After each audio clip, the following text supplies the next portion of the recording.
I'm going to demonstrate 4 very basic exercises to help strengthen the muscles that help to support the wrist.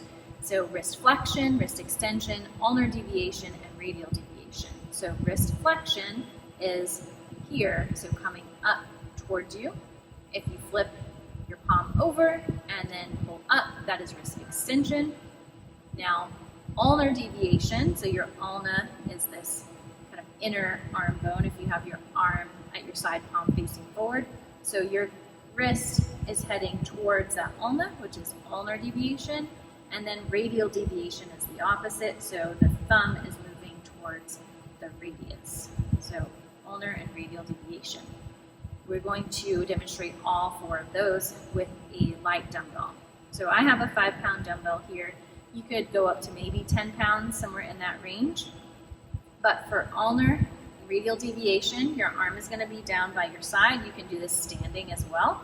So if we're going into radial deviation, we're going to hold one end of the dumbbell and let that front end of the dumbbell pull us down into ulnar deviation, and then we're pulling up into radial deviation.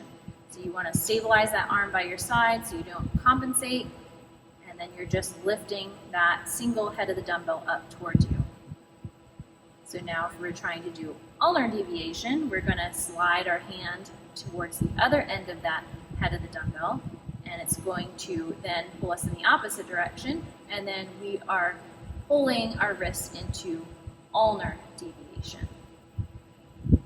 Okay. Next, we're going to do wrist flexion. So we're going to come down so our forearm is supported on the bench.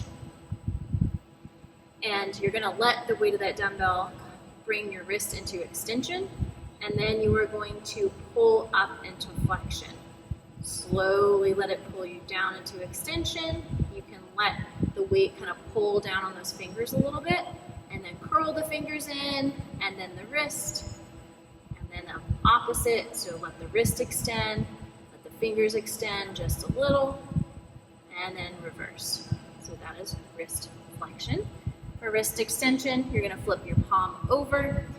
This time, you let the weight of that dumbbell pull you down into flexion. Again, you can kind of let the weight come down into your fingers a little bit, then curl it back in, and then all the way up.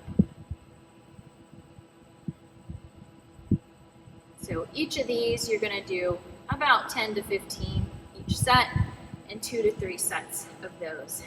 You should feel all the muscles around that forearm being a little bit fatigued afterwards. So give them a try, see how they go, let me know what you think.